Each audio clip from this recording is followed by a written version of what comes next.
A história de um grande reino, Núbia. O reino da Núbia desenvolveu-se na região sul do Egito, entre a primeira e a sexta catarata do rio Nilo. Assim como o Egito antigo, o reino da Núbia acompanhou o curso do rio Nilo e as zonas de oásis. Os núbios ocupavam a região mais ao sul do rio Nilo, rica em recursos naturais com depósitos de ouro, cobre e ferro e pedras semi-preciosas. Assim se desenvolveu o que se pensa ser a civilização negra mais antiga da África. Os egípcios chamavam esse reino de Kush. Os núbios viviam da caça, da coleta e da pesca em comunidades espalhadas ao longo do rio Nilo. Com o tempo, à semelhança dos egípcios, eles aprenderam a represar e distribuir as águas do rio Nilo, passando então a aproveitá-las para a agricultura. As comunidades da região se uniram e passaram a obedecer ao único líder, o rei. A cidade de Kerma era a capital desse reino. O primeiro grande reino da Núbia, o de Kerma, durou aproximadamente 2500 anos antes de Cristo. Nesse período, as fronteiras dos territórios foram expandidas e houve um grande desenvolvimento da agricultura e do comércio urbano. As relações com os egípcios oscilavam. Haviam períodos em que os núbios eram submetidos ao poder dos faraós e períodos em que os reis cuxitas governavam o Egito.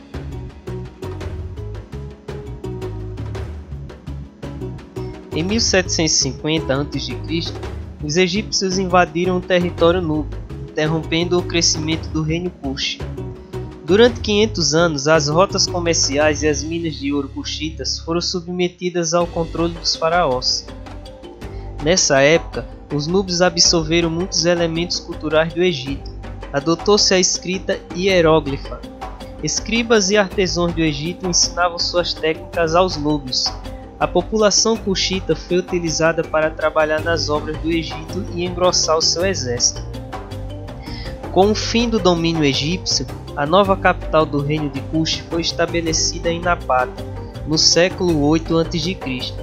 Os núbios avançaram sobre o Egito, enfraquecido por divisões políticas e internas. O reino de Napata assumiu o domínio político sobre o território egípcio por quase 100 anos.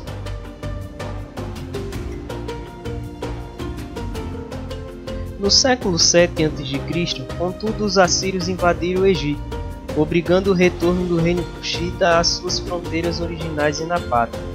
E no século 6 a.C., após um ataque egípcio sobre Napata, a capital cuxita deslocou-se para Meroé. Mesmo assimilando valores egípcios, muitas formas culturais núbias sobreviveram no interior do espaço doméstico, com o fortalecimento da cidade de Meroé. Crenças e costumes núbios voltaram a aparecer nas ruas e nos templos. A história do Egito e a de Kush, depois disso, se separariam. Na nova fase, o reino Kush conheceu um grande desenvolvimento cultural com a elaboração de uma escrita particular, a escrita meroítica, e o desenvolvimento notável da metalurgia do ferro. A escrita meroítica era uma adaptação do sistema da escrita egípcia para a língua cuxita, contudo era alfabética, ao contrário da do Egito, que era ideográfica. Na escrita meroítica era possível escrever determinadas palavras usando apenas consoantes. A escrita meroítica tinha duas formas distintas. A primeira delas, mais restrita, era destinada a documentos religiosos e reais. Surgiu da escrita hieroglífica egípcia a segunda, mais utilizada que a anterior. Era uma escrita cursiva, que derivou da escrita demótica do Egito. Essa segunda escrita tinha um alfabeto de 23 sinais. A escrita meroítica não foi ainda totalmente decifrada. Os estudiosos conseguem identificar os sons fonéticos da escrita, mas não conseguem interpretar as palavras que eles formavam, com exceção de alguns nomes de pessoas e lugares. Os antigos núbios, assim como os egípcios, eram politeístas, isto é, acreditavam em vários deuses e praticamente cultuavam as mesmas divindades. O mesmo deus podia ter nomes e aparências variadas, conforme a região e o período histórico.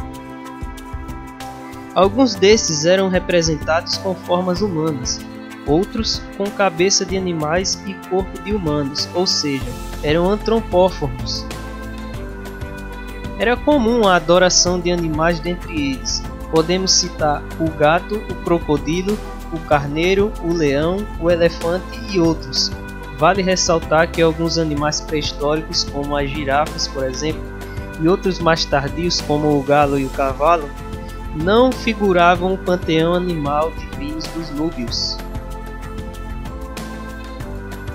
Desde os primeiros tempos, os habitantes da Núbia desenvolveram técnicas para produzir artigos de pedra, ferro e de cerâmica. Na Núbia havia cerâmica em abundância, importada do Egito ou produzida no local. Os oleiros núbios fabricavam principalmente vasos arredondados, a maioria preta ou vermelha. Os vasos moldados à mão pelas mulheres representavam hoje uma das mais belas heranças da cultura material meroíta. Os núbios cultivavam trigo, cevada, domesticavam bois, cabras, ovelhas e carneiros e praticavam a pesca. O cultivo da terra foi impulsionado pela introdução da nora, ou roda pérsica. Movida por um boi, a nora captava a água do rio e distribuía pelos canais de rega, permitindo irrigar as terras às margens do rio Nilo. Mas foi o comércio a atividade econômica mais importante. Os povos núbios já estabeleciam relações comerciais com as comunidades que habitavam a região do Egito, mesmo antes da unificação do reino egípcio. Em troca de objetos de cobre, de conchas e pedras trabalhadas, os núbios ofereciam gomas, incenso, pele de animais, madeiras, marfim e ouro, e principalmente pedras para a construção dos templos e pirâmides do Egito. Os cuxitas escolhiam seu rei de um modo peculiar. Inicialmente, os líderes das comunidades votavam nos candidatos que consideravam mais preparados para o cargo de rei. Em seguida, lançavam sementes ao chão para perguntar ao deus da cidade qual dos eleitos devia ser o escolhido. O desenho que as sementes formavam era considerado uma festa que terminava com a coroação do novo rei. Assim, enquanto no Egito o filho sucedia ao pai, em Cuxi o rei era escolhido dentre os eleitos pelos líderes da comunidade e pela consulta ao deus da cidade. A sociedade cuxita era matrilinear, ou seja, o nome e a condição social de um indivíduo eram herdados da mãe, e não do pai. Devido a essa característica, as mulheres tinham um importante papel na política, fossem como rainhas-mães, fossem como esposas do soberano. Essas mulheres chamavam-se de candaces. Pouco se sabe sobre a sociedade cuxita. É que a classe dirigente era formada pelo rei e sua família, pelos nobres que ocupavam altos cargos do funcionalismo e pelos sacerdotes. Os agricultores e os criadores de gado, que eram pessoas livres, formavam a maioria da população. As camadas intermediárias eram constituídas por artesãos, comerciantes, militares e pequenos funcionários. Havia ainda os prisioneiros de guerra, que trabalhavam como escravos por algum tempo. Cerca de 255 pirâmides foram construídas em 3 regiões da Núbia, durante um período de algumas centenas de anos, para servir como túmulos para os reis e rainhas de Napata e Meoré. A primeira delas foi construída no local de El-Curru, incluindo os túmulos de Cashta e de seu filho, Pia, juntamente com os sucessores de Pia Shabaka, Shabataka e Tanuetamani. 14 pirâmides foram construídas para suas rainhas, sendo que várias delas eram renomadas rainhas guerreiras. Isto pode ser comparado com cerca de 120 pirâmides muito maiores, que foram construídas no Egito Antigo, durante um período de 3.000 anos. Mais tarde, pirâmides napatanas foram localizadas no Luri, na margem oeste do rio Nilo, na Alta Núbia. Esta necrópole era um túmulo de 21 reis e rainhas, e 52 príncipes, incluindo Anlamani e Aspelta. Os corpos desses reis eram colocados em enormes sarcófagos de granito. O de Aspelta pesava 15,5 toneladas e a sua tampa pesava 4 toneladas. Bom pessoal, essa é a história de uma grande civilização que se desenvolveu no território africano e que contribuiu no avanço da civilização humana.